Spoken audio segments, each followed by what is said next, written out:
আজকের দিনই বৈঠকে সংক্ষিপ্ত সময়ে বক্তব্যের বিষয়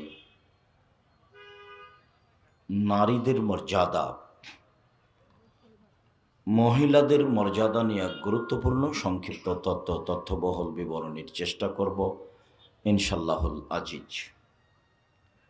আপনারা যে যেখানে আছেন আপনাদের চলাচল বন্ধ করে, কথাবার্তা বন্ধ করে, জরুরি প্রয়োজনীয় কাজ ত্যাগ করে গুরুত্বপূর্ণ আলোচনা শোনার জন্য চেষ্টা করুন। আমাদের পক্ষ থেকে আন্তরিকভাবে অনুরোধ রইল, বক্তব্য চলাকালীন দয়া করে কোনো প্রয়োজন দেখাবেন না। আমরা আপনাদের সম্মানিত দিনী বোন, গল্প করবেন না। আপনার সাথে আমার অনেক কথা আছে। আজকে চলে যাচ্ছেন, এমন ঘটনা হলো ফিরে আসবেন। আপনাকে একটু বলি তাহলে, এক মিনিট এক খেলে চেয়ে থাকবেন। মোহাম্মদ সাল্লাল্লাহু আলাইহি সাল্লাম একদিন গারে হিরা থেকে এসে বলছেন, খাদিজা খাদিজা খাসিদ আলা নাফসি, আমি মনে হয় মরে যাব। জাম্মিলুনি জাম্মিলুনি, কম্বল দিয়ে আমাকে জড়িয়ে ধরো, আমার যে কি হয়। এই কথা আল্লাহ রাসূল বললেন। এবার খাদিজা বলছেন, দেখেন আপনাকে একটু পার্থক্য দেখাবো, চেয়ে থাকবেন এক খেয়ালে। এবার খাদিজা রাদিয়াল্লাহু তাআলা বলছেন, কাল্লা, কখনো নহে, অসম্ভব, এটা হতে পারে না, আপনার কোনো সমস্যা হবে না। আল্লাহে আল্লাহর কসম, আল্লাহে আল্লাহর কসম, আল্লাহে আল্লাহর কসম। এক, ইন্নাকা তাসিলুর রাহেমা, আপনি আত্মীয়র সাথে সদাচরণ করেন। দুই, তাহমিলুল কাল্লা, নিঃস্ব মানুষের বোঝা বহন করেন। তিন, তাকসিবুল মাদুমা, যার কিছুই নাই তার ব্যবস্থা করেন। চার, তাকরিজ জাইফা, মেহমানকে খাবার দেন। পাঁচ, বিপদগ্রস্তদের সাথে থাকেন। কখনো নহে, অসম্ভব, কিছুই হবে না, আল্লাহর কসম, আল্লাহর কসম, আল্লাহর কসম। এক, সদাচরণ করেন। দুই, নিঃস্ব মানুষের সাথে থাকেন। তিন, নিঃস্ব মানুষের বোঝা বহন করেন। চার, মেহমানের খাওয়ার ব্যবস্থা করেন। পাঁচ, অসহায় মানুষের সাথে দিনরাত থাকেন। কখনো নহে, অসম্ভব, কিছু হবে না। এটা খাদিজা। আর এরকম সময় আপনার স্বামী যদি আসে, এসে বলে যে খালেদা খুব সমস্যা, কি দুর্ঘটনা, খুব কি হয়েছে, কি তোমাকে বললাম তুমি যাও না, তোমাকে বললাম যে তুমি যাও না, তোমার তো স্বভাবই ভালো নাই, তোমাকে কত নিষেধ করলাম তুমি তবুও চলে গেলে। এই দেখেন, এ হলো খালেদা আর হলো খাদিজা। এ হলো খালেদা আর হলো খাদিজা। তফাত আছে, অনেক তফাত। এইখানে আর একটা কথা বলি, সময়ের গতিতে হবে। আবু হুরায়রা রাদিয়াল্লাহু তাআলা আনহু বলেন, রাসূল সাল্লাল্লাহু আলাইহি সাল্লাম বলেন, খায়রুন নিসায়ে, মহিলাদের মধ্যে সবচেয়ে ভালো নারী। উপস্থিত দিনী বোন একটু শোনেন, কাজে যদি লাগে কিছু। এই মেয়ে, এই কথা বলছো কেন? সম্মানিত দিনী বোনেরা, আমার ভাইরা শোনেন, একটু কাজে লাগবে। পৃথিবীর মধ্যে সবচেয়ে ভালো নারী, এক, আল অদুদ, স্বামীর সাথে প্রেম বিনিময়ে ভালোবাসায় আগ্রহী যারা। দুই, আল অলুদ, বেশি বেশি ছেলে মেয়ে সন্তান দিতে পারে যারা। তিন, আল মুতিয়াত, স্বামীর সাথে সমবেদনায় ব্যথিত যারা। চার, আল মুসিয়াত, স্বামীকে সান্ত্বনা দিতে পারে যারা। মানে স্বামী তো বাইরে যায়, সমস্যা থাকতেই পারে, আপনি তার সাথে ক্ষেপে উল্টা কথা বলছেন কেন? প্রথমে বলবেন, চিন্তা করবেন না। এ দেখেন প্রথমে কি বলবেন, না বুঝাতে পারি না। উপস্থিত দিনী বোন শোনেন, প্রথমে কি বলবেন। খাদিজা বলছেন, আল্লাহ রাসূল বলছেন, খাসিত আলা নাফসি, আমি মনে হয় মরে যাব নাকি, আমার যে কি হয় খাদিজা, আমাকে কম্বল দিয়ে চেপে ধরো, কম্বল দিয়ে চেপে ধরো, আমাকে কম্বল দিয়ে চেপে ধরো, খাদিজাকে বলছেন। তখন খাদিজার উত্তরে বলছেন, কাল্লা, কখনো নয়, অসম্ভব, হতে পারে না। বুঝা গেল না উত্তর? খাদিজা তো জিজ্ঞাসাই করেননি যে কি হয়েছে, ঘটনা তুমি বলো না। আরে বলো না ঘটনা কি, এগুলো বলছে না। তুমি বলবে না কি হয়েছে, কি ঘটনা, তুমি বলবে না, এ কোনো কথা নেই। উত্তরে বলছেন কাল্লা, কখনো নয়, অসম্ভব, এটা হতে পারে না। তারপর বলছেন আল্লাহে, আল্লাহর কসম, আল্লাহে, আল্লাহর কসম, আল্লাহে, আল্লাহর কসম, আল্লাহ আপনাকে অপমান করবেন না। হলো, কোনো কথা বলেনি। তারপরে এবার কারণ বলছেন, 1 2 3 4 5, আর একটা আছে 6। চলেন আমার চাচার কাছে, চলেন ওয়ারাকা ইবনে নওফলের কাছে চলেন, চলেন একটু ব্যাপারটা জেনে আসি। সান্ত্বনা দিচ্ছেন, আরো নিয়ে যাচ্ছেন সাথে করে। স্বামীকে সাথে করে নিয়ে যাচ্ছেন পৃথিবীর সবচেয়ে বড় দামি মানুষ। স্বামীকে নিয়ে গিয়ে বলছেন, চাচা দেখেন তো আপনার ভাইয়ের ছেলে কি বলে। হ্যাঁ মোহাম্মদ, বলো তো কি হয়েছে। মোহাম্মদ সাল্লাল্লাহু আলাইহি সাল্লাম বলেন, আমি গারে হিরাই ছিলাম, কে আমাকে এসে চেপে ধরে বলল পড়ো। আমি বললাম পড়তে জানি না। চেপে ধরে বলল পড়ো। আমি বললাম পড়তে জানি না। চেপে ধরে বলল পড়ো। আমি বললাম পড়তে জানি না। তখন তিনি বললেন, ইকরা বিস্মি রব্বিকাল্লাযী খালাক, খালাকাল ইনসানা মিন আলাক, এগুলো বললেন। এই পর্যন্ত বলতেই ওয়ারাকা বলছেন, আরে থামো থামো, শোনো শোনো শোনো, ও তো জিবরাইল, তোমাকে তো এলাকার লোক বের করে দিবে। দ্বিতীয় কথা এটা, ও তো জিবরাইল, তোমাকে তো এলাকার লোক বের করে দিবে। তখন আল্লাহ রসুল বলছেন, আমাকে বের করে দিবে, এটা উনি বিশ্বাস করতে পারছেন না। সবাই ভালোবাসে, আমাকে বের করে দিবে কেন? তখন ওয়ারাকা বললেন, জীবনে যার কাছে জিবরাইল এসেছে তাকে গ্রামের লোক বের করে দিয়েছে, তোমাকেও দিবে। সম্মানিত দ্বীনি ভাই বোন, বলছিলাম রাসূল সাল্লাল্লাহু আলাইহি ওয়াসাল্লাম বলেন, খায়রুন নিসায়ে, মহিলাদের মধ্যে সবচেয়ে ভালো মহিলা। একদা আল্লাহ রাসূল বললেন, 1 নবী জান্নাতে যাবেন, 2 শহীদ জান্নাতে যাবে, 3 এই ছেলে, কোনো কথা আপনি ওইভাবে বলছেন কেন? চুপে হাতের ইশারায় বলবেন, আর পাশ থেকে কোনো ছেলে যেন উঠতে না পারে এটা খেয়াল করবেন। আমি আপনার চেয়ে বেশি ব্যস্ত আছি। 4 শহীদেরা জান্নাতে যাবে, 5 মহিলারা জান্নাতে যাবে। এই সিরিয়ালে আমি আর আপনি নেই।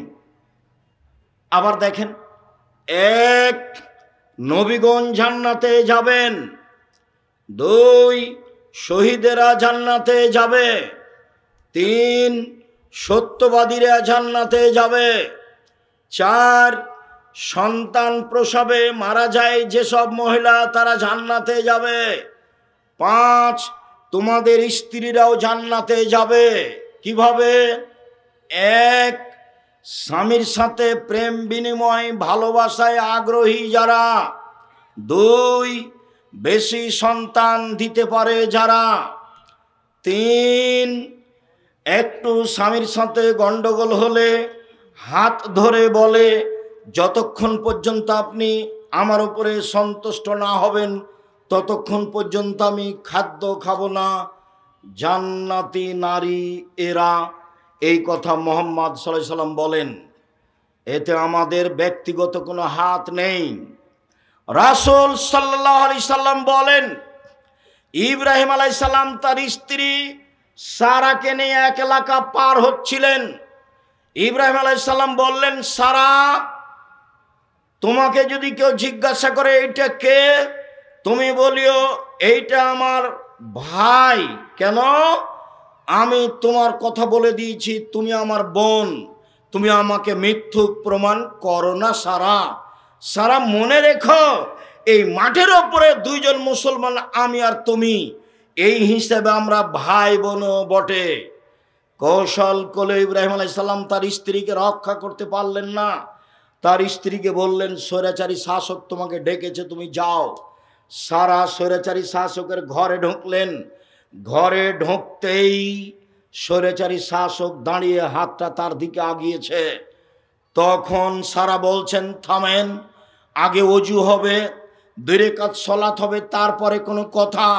সারা অজু করলেন, 2 রাকাত সালাত আদায় করলেন, তারপরে বলছেন, আল্লাহুম্মা, হে আল্লাহ, ইন কুনতু আমানতু বিকা ওয়া বিরাসূলিকা, আমি যদি তোমাকে আল্লাহ বলে মেনে নিয়ে থাকি, আমি যদি তোমার নবী ইব্রাহিমকে নবী বলে মেনে নিয়ে থাকি, ওয়া হাসানতু ইল্লাল্লাহ ফারজি, আমার লজ্জা স্থানকে আমার স্বামী ছাড়া জিন্দগিতে কাউকে ব্যবহার করতে না দিয়ে থাকি, ফালা তুসাল্লিত আলাল কাফেরা, এই নির্জনে কাফের যেন আমার গায়ে হাত লাগাতে না পারে।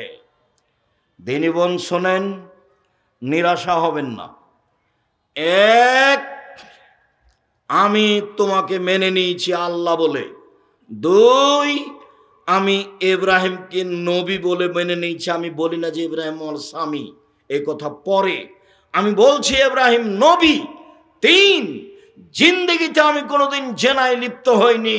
এই কথা 3টা যদি সত্য হয়, তাহলে এই জন্য আমার নির্জনে গায়ে হাত লাগাতে না পারে। কথা শেষই হয়নি, অজ্ঞান হয়ে পড়ে গেছে। আপনি মহিলা মানুষ, আপনার একটু সাহস হয় না? তো আপনার দেবরের সাথে ভাসুরের সাথে কত গল্প, কি দিয়ে আল্লাহ কথা কবুল করবেন? স্বামী যখন থাকে না তখন কত গল্প, আপনার কি দিয়ে কথা কবুল হবে? কথা যে আপনার কবুল হবে তার কিছু পথঘাট তো থাকতে হবে। সম্মানিত দিনী ভাই ও বোন, ইব্রাহিম আলাইহিস সালাম তার স্ত্রী বাচ্চাকে রেখে দিলেন। ওয়াজাইন্দা দাওহাতা, ওয়াজাহুমাইন্দা দাওহাতা, স্ত্রী বাচ্চাকে রেখে দিলেন ছোট পাকুড় গাছের নিচে। ফকা জমজমা, জমজম কূপের উপরে। ফিয়াল আল মসজিদে, মসজিদের পাশে। তখন মসজিদ নেই, রেখে দিয়ে তিনি হাঁটছেন। পিছনে পিছনে হাজেরা বলছেন, ইয়া ইব্রাহিম আয়না তাজহাব, ইব্রাহিম আপনি কোথায় যাচ্ছেন? ইয়া ইব্রাহিম আয়না তাজহাব, আপনি কোথায় যাচ্ছেন? অতাতরুকুনা বিহাযাল ওয়াদি আল্লাযী লাইসা ফীহি ইনশাআল্লাহ শাই, আপনি আমাকে ছেড়ে যাচ্ছেন এমন একটা উপত্যকায় যেখানে মানুষজন তো নেই, ঘাস পাতাও নেই। ওয়াজালা লা ইয়ালতাফিতু ইলাইহা, স্বামী তার দিকে তাকাচ্ছেন না। ওয়াকালাত যালিকা মিরারান, তিনি বারবার বলছেন, ইব্রাহিম আপনি কোথায় যাচ্ছেন? এই উপত্যকা আমাকে ছেড়ে যাচ্ছেন। একবারও যখন লক্ষ্য করলেন না, নিরুপায় হয়ে স্ত্রী বলছেন, আপনি কি আল্লাহর অনুমতিতে চলে যাচ্ছেন? আল্লাহ কি আপনাকে এইভাবে চলে যেতে বলেছেন? আরে আপনি আমাকে কিছু বলবেন তো। তুমি থাকো, কোনো সমস্যা নেই, আল্লাহ তোমাকে দেখবে, এরকম কিছু আপনি আমাকে বলবেন না? আমাকে রেখে একটা দুধের বাচ্চা সহ চলে যাচ্ছেন, আপনাকে কি আল্লাহ এভাবে চলে যেতে বলেছেন? তখন ইব্রাহিম আলাইহিস সালাম বলছেন, নাম, হ্যাঁ, হ্যাঁ ছাড়া কোনো শব্দ নাই ওখানে। যখন বললেন হ্যাঁ, তখন স্ত্রী বলছেন, ফালা ইউজাইয়ুনাল্লাহু তাআলা, আচ্ছা ঠিক আছে, আপনি চলে যান, আল্লাহ আমাকে ধ্বংস করবেন না। একটু আগিয়ে গিয়ে ইব্রাহিম আলাইহিস সালাম সানিয়া পাহাড়ের কাছে গিয়ে কেবলামুখী হয়ে হাত তুলে বলছেন, রব্বানা ইন্নী আসকানতু মিন যুরিয়াতি বিওয়াদিন গায়রি যি যারইন ইনদা বাইতিকাল মুহাররাম, হে আমার প্রতিপালক, আমার পরিবারের কিছু অংশ রেখে দিলাম তোমার কাবা ঘরের পাশে, যেখানে মানুষজন তো নেই, ঘাস পাতাও নেই। একটু আগে স্ত্রী যা বললেন স্বামী তাই বলছেন। একটু আগে স্ত্রী বললেন, ইব্রাহিম আপনি আমাকে ছেড়ে কোথায় যাচ্ছেন? যেখানে মানুষজন তো নেই, ঘাস পাতাও নেই। এবার ইব্রাহিম আলাইহিস সালাম আল্লাহর দরবারে হাত তুলে বলছেন কিবলামুখী হয়ে, আল্লাহ আমার পরিবারের কিছু অংশ রেখে দিলাম তোমার কাবা ঘরের পাশে, যেখানে মানুষজন তো নেই, ঘাস পাতাও নেই। কিভাবে বাঁচবে সেটা আমি জানি না, কিভাবে থাকবে খাবে সেটা আমি জানি না। তুমি বলেছ তোমার আদেশ পালনার্থে আমি রেখে চলে গেলাম। উভয়েরই ঈমানের দাবি। ঈমান কাকে বলে? ঈমান যত বেশি হবে পাপ তত কম হবে, ঈমান যত কম হবে পাপ তত বেশি হবে। ঈমান দিয়ে পাপ ঠেকানো যায়, এরই নাম ঈমান। বিপদে পড়ে হাত তুলে দোয়া করবেন, এর চেয়ে বড় বিপদ কি হতে পারে? দুধের বাচ্চা স্ত্রীকে রেখে চলে যেতে হবে, কথা বলাও নিষেধ, কথা বলাও যাবে না। চিন্তা করো না, থাকো, একদিন আসবো, দেখা সাক্ষাৎ হবে, কোনো কথা নেই। ওইভাবে রেখে চলে যাচ্ছেন। ভালোবাসার অভাব ছিল না, একটু দূরে গিয়ে হাত তুলে দোয়া করছেন।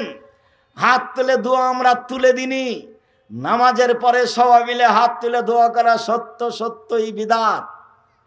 হাত তুলে দোয়া করা ব্যক্তিগত ব্যাপার। কত হাদিস আপনার সামনে পেশ করলাম, প্রায় 35টা হাদিস পেশ করেছি হাত তুলে দোয়া করার। 14টা না 16টা স্থান উল্লেখ করেছি হাত তুলে দোয়া করার। তার মধ্যে একটা আছে, হাত তুলে দোয়া করলে আল্লাহ খালি হাত ফিরিয়ে দিতে লজ্জা পায়। আপনার হাত দুটি খালি ফিরিয়ে দিবেন, আল্লাহ লজ্জা হয়। আমি কেমনে ফিরিয়ে দিই? চোখের পানি ঝরবে, হাত এইভাবে উঠে থাকবে, নয় এইভাবে উঠে থাকবে। অঝোর নয়নে বলবেন, আমাকে সন্তান দিতেই হবে। তুমি আজিজ পরাক্রমশালী, তোমাকে কেউ ঠেকাতে পারে না। আমার কোনো সন্তান নেই, তুমি সন্তান আমাকে দিয়ে দিলে তোমার কেউ বিচার করতে পারবে না। আমার ছেলেকে যদি তুমি আলবানি করে দাও, তাহলে তোমার বিচার কেউ করতে পারবে না। তুমি আজিজ পরাক্রমশালী, তোমার কোনো অংশীদার নেই, লা শারিকা লাহু, তার কোনো শরিক নেই। আমার একটা বাড়ি গাড়ি টাঙ্গাইল শহরে, আপনার নওগাঁ শহরে, ঢাকা শহরে করে দাও, আমি গভীর রাতে হাত তুলে তোমার দরবারে বলছি, আপনি এভাবে বলতে শিখুন। আপনার কথা শোনার জন্য আল্লাহ তাআলা প্রতীক্ষমান আছেন। রাতের 3 ভাগের 2 ভাগ পার হলে আল্লাহ সপ্তম আকাশ থেকে প্রথম আকাশে নেমে এসে বলেন, পৃথিবীর মানুষ তোমরা কিছু বলো কি আমাকে? বলো না, আমি তোমাদের কথা শুনবো। তোমরা কিছু চাও না কি? চাও না, আমি দিব। তোমরা কি আমার কাছে ক্ষমা চাও? আমি ক্ষমা করে দিব।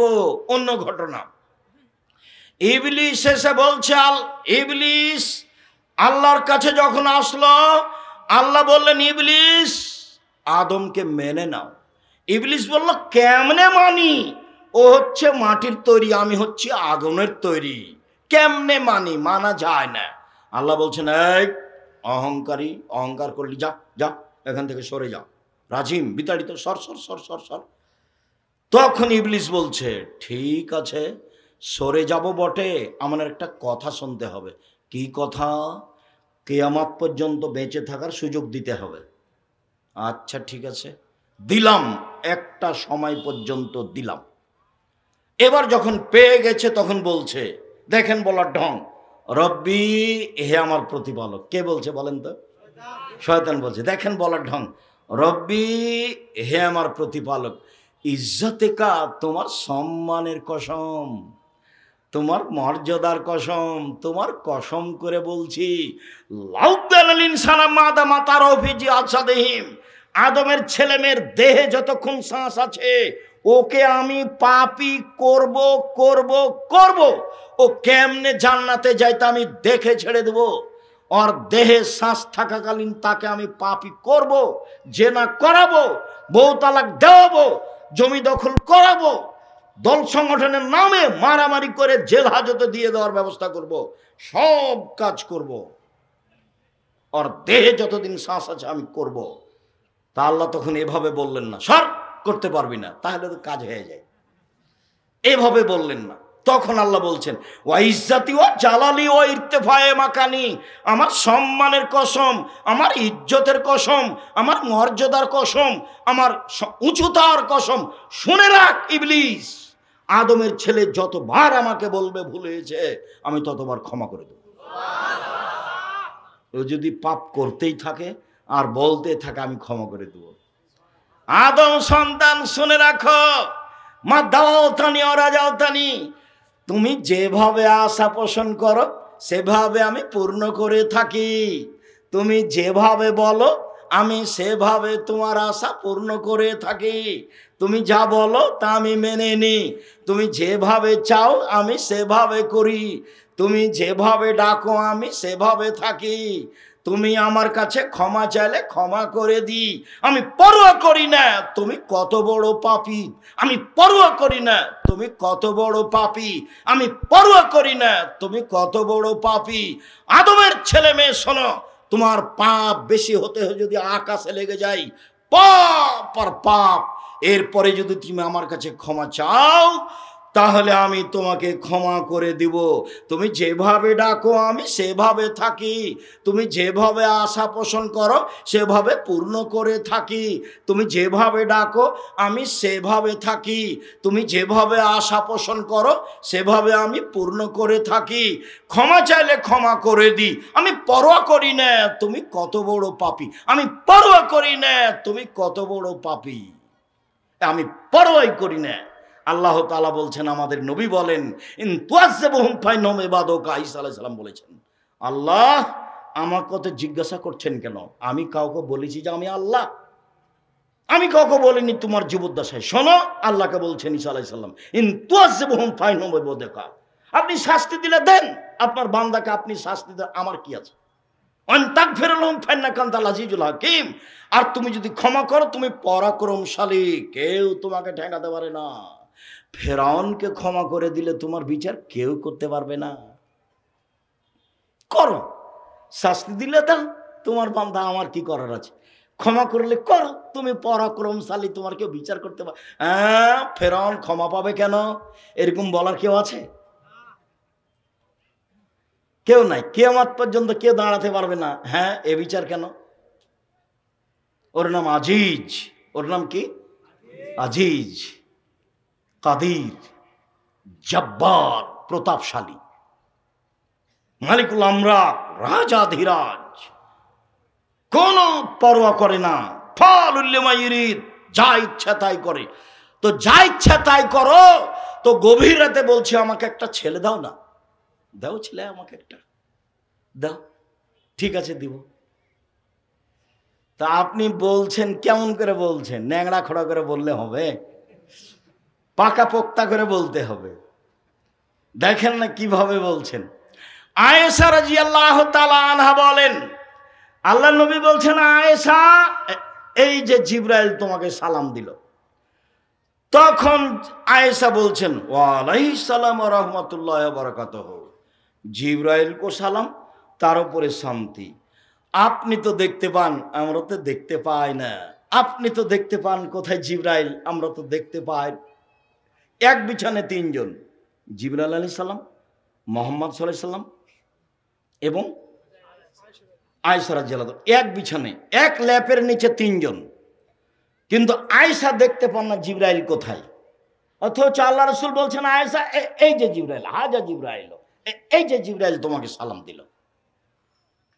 এখন আয়েশা নিরুপায় বলছেন যে আপনি তো দেখতে পান, আমরা তো দেখতে পাই না।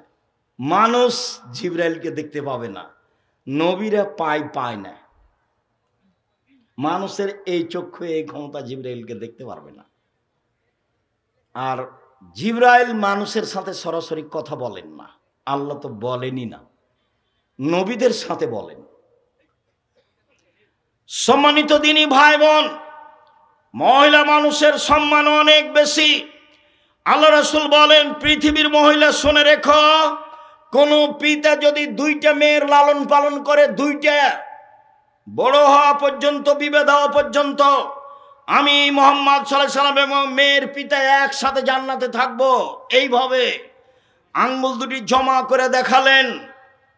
তারপরে তিনি বললেন, পৃথিবীর মানুষ শুনে রেখো, কেউ যদি তিনটা মেয়ের লালন পালন করে, এক, আল্লাহ মহন্না মেয়েদের বিদ্যা শিখিয়ে দেয়, দুই, আদাবাহন্না মেয়েদের শিষ্টাচার শিখিয়ে দেয়, তিন, আহসানা ইলাইহিন্না তাদের সাথে ভালো আচরণ করে, তাহলে মেয়ে তিনটি বিচারের মাঠে বাপের জন্য জাহান্নাম থেকে অন্তরাল হয়ে যাবে।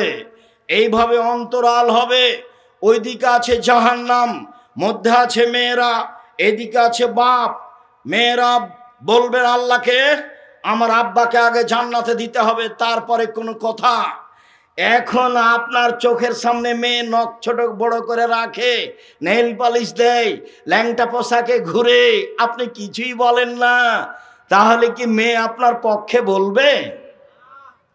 কতদিন বলেছি, দিনের মতো মনে আছে, ঝকঝকে হে। বাপ কাকে বলে আপনাকে আমি বুঝাতে পারিনি। 1 মিনিট। সম্মানিত দিনী ভাই বোন, আয়েশা রাদিয়াল্লাহু তাআলা আনহা বলেন, আমরা এক সফরে ছিলাম, হঠাৎ আমার গলার হার হারিয়ে গেল, খুঁজে পায় না। কোথায় হার খুঁজে পায় না। মানুষজন আটকা পড়ে গেল, পানি নেই, অজুও করতে পারে না, সালাত আদায় করতে পারে না। আমরা বড় বিপাকে। আমার আব্বাকে জনগণ বলল, আয়েশা কি করেছে তা জানেন? কি করেছে? আয়েশা গলার হার হারিয়েছে, খুঁজে পায় না, যেতেও পারি না, পানিও নেই, অজুও করতে পারি না, সালাত আদায় করতে পারি না। আয়েশা রাদিয়াল্লাহু তাআলা আনহা বলেন, আবু বকর সিদ্দিক আমার নিকটে আসলেন, লাকজাদান শাদীদা, তিনি আমার এই কোমর পেটের এই জায়গাটার উপরে একটা জোরে আঘাত করলেন। এত জোরে আঘাত করলেন, আমার আব্বা আমার স্বামী ওই সময়ে আমার উরু রানের উপরে মাথা দিয়ে ঘুমিয়েছিলেন। যদি আমার স্বামী আমার উরু রানের উপরে মাথা দিয়ে না ঘুমাতেন, তাহলে আমি মায়ের কারণে দূরে সরে যেতাম, এত জোরে মারলেন। এই ছেলে থামো একটু। সম্মানিত দিনী ভাই বোন, এইটা আপনার জন্য অতীব জরুরি। আপনি আর আমি ছেলে মেয়ে লালন পালন করতে ভুল বুঝেছি। আমি আর আপনি ছেলে মেয়ে লালন পালন করতে ভুল বুঝেছি। আমি আর আপনি যেটা বুঝেছি তাতে আমাদের ইহকাল পরকাল নেই, এইটা আপনাকে বুঝাতে চাচ্ছি। তো মেয়ের উরু রানের উপরে জামাই যদি মাথা দিয়ে ঘুমিয়ে থাকে, তো আমাদের দেশের লোকেরা কি ওখানে যাবে? চোখে পড়লেই তো এইভাবে ঘুরে যাবে। তো দেখেন আরবিদের গতি, চুপচাপ ভদ্রতা বজায় রেখে কান লাগিয়ে কথা শুনবেন। দুনিয়া থেকেই বলছেন ফেরাউনের স্ত্রী আসিয়া, হে আমার প্রতিপালক, তোমার নিকটে জান্নাতে আমার জন্য একটি ঘর তৈরি করো, ফেরাউন এবং তার অত্যাচারী সম্প্রদায় থেকে আমাকে রক্ষা করো। আল্লাহ তাআলা বলেন, ও মারিয়ামা ইবনাতে ইমরান, মারিয়ামের দৃষ্টান্ত পেশ করেন আল্লাহ, ইমরানের মেয়ে। আল্লাহ তাআলা বলেন, মারিয়াম ইমরানের মেয়ে, আহসানাত ফারজাহা, সে তার লজ্জাস্থানকে হেফাজতে রেখেছিল। মারিয়াম কোনোদিন অশ্লীল কাজে লিপ্ত হয়নি। আল্লাহ তার প্রশংসা করছেন এভাবে যে সে তার লজ্জাস্থানকে হেফাজতে রেখেছিল। ফানাফাখনা ফিহে, আমি তার লজ্জাস্থানে ফোঁক দিয়ে তার সন্তান ঈসাকে পৃথিবীতে নিয়ে আসলাম। পৃথিবীর ব্যতিক্রম মহিলা মারিয়াম, একেবারে ভিন্ন ধরনের ব্যতিক্রম। জাকারিয়া বলেন, মারিয়াম, এইসব ফলমূল খাদ্য তুমি কোথায় পেলে? অসময়ের ফল। মারিয়াম বলছেন, হাজা মিন ইনদিল্লাহ, এগুলো আল্লাহর পক্ষ থেকে এসেছে। এইভাবে পৃথিবীর কোনো মহিলার কাছে খাদ্য এসেছে তা বোঝা যায় না। আল্লাহ তার পবিত্রতার কথা কোরআন মাজিদে আল্লাহ নিজে ঘোষণা দিয়েছেন। আবু মুসা আশআরী রাদিয়াল্লাহু তাআলা আনহু বলেন, রাসূল সাল্লাল্লাহু আলাইহি ওয়াসাল্লাম বলেছেন, কামালা মিনার রিজালি কাসীর আলাম ইয়াকমাল মিন নিসা সালাসা, বহু পুরুষ বড় বড় জান্নাত পাবে, তবে মহিলারা তেমন বড় জান্নাত পাবে না। এক, ইমরাত ফেরাউন, ফেরাউনের স্ত্রী আসিয়া বড় জান্নাত পাবে। 2 বিনত ইমরান, ইমরানের মেয়ে মারিয়াম বড় জান্নাত পাবেন। 3 ফজল আয়েশা আলা সাইরিন নিসায়ে কা ফজলি সরিদা আলা সাইরি তমে। আয়েশার সম্মান পৃথিবীর সকল মহিলার উপরে যেমনভাবে সারিদ খাদ্যের সম্মান সকল খাদ্যের উপরে। অত্র বুখারী মুসলিমের হাদিসে আল্লাহর নবী আয়েশা রাদিয়াল্লাহু তাআলা আনহাকে সবচেয়ে দামি মহিলা বলে উল্লেখ করলেন। কিছুক্ষণ পরে এর চেয়েও দামি মহিলা দেখা যাবে সময়ের গতিতে ইনশাআল্লাহ। আনাস রাদিয়াল্লাহু তাআলা আনহু বলেন, রাসূল সাল্লাল্লাহু আলাইহি ওয়াসাল্লাম বলেছেন, হাসবুকা নিসাউল আলামিনা, পৃথিবীর বড় মহিলা হিসাবে পৃথিবীবাসীর জন্য যথেষ্ট 4 জন। পৃথিবীর বড় মহিলা হিসাবে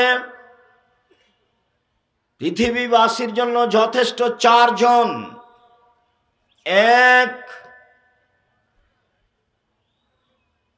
মারিয়াম বিনতে ইমরান, ইমরানের মেয়ে মারিয়াম। 2 খাদিজা বিনত খুয়াইলিদিন, খাদিজা খুয়াইলিদের মেয়ে।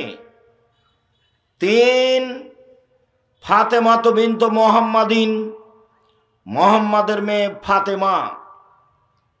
4 আসিয়া ইমরাত ফেরাউন, ফেরাউনের স্ত্রী আসিয়া। যখন আল্লাহ রাসূল পৃথিবীর শ্রেষ্ঠ নারীকে পেশ করলেন তখন এই 4 জনকে উল্লেখ করলেন।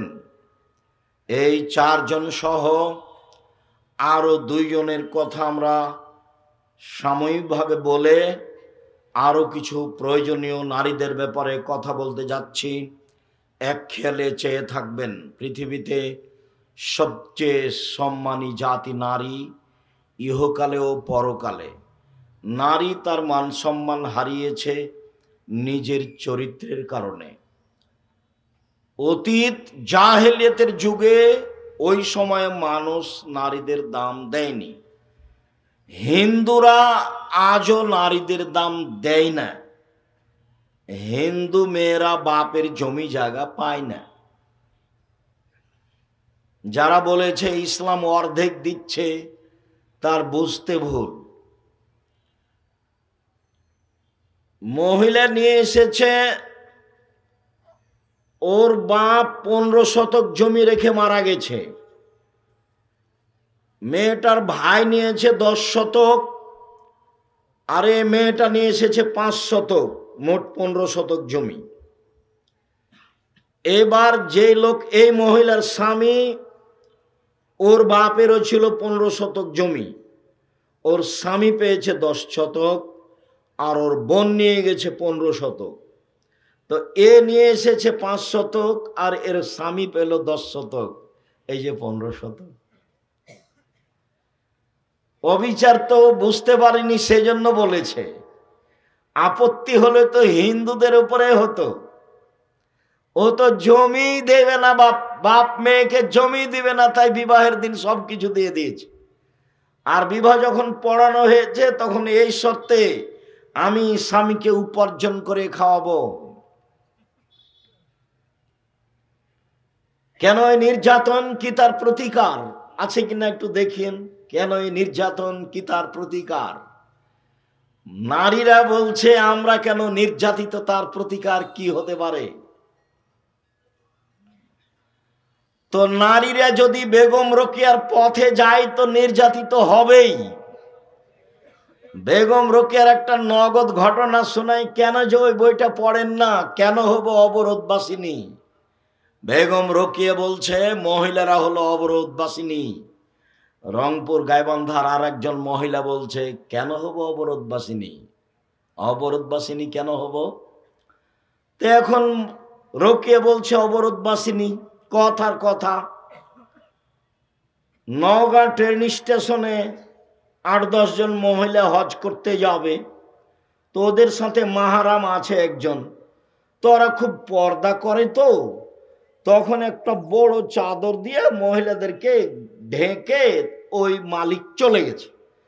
তো এখন স্টেশন মাস্টার এসে পা দিয়ে লাথি মারছে, বলছিল কিসের বস্তা এগুলো, কিসের বস্তা, পর্দার নিন্দা দেখাচ্ছে বেগম রোকিয়া, পর্দার নিন্দা। এই পর্দা কেন? স্টেশন মাস্টার বুঝে না যে এগুলো মহিলা, মনে করছে কি ব্যাপার, কিসের বস্তা ঢাকা আছে, তো পা দিয়ে লাথিল মারে মেরে বলছে এগুলো দেখি কি। মানে এরকম পর্দা চাইনিও।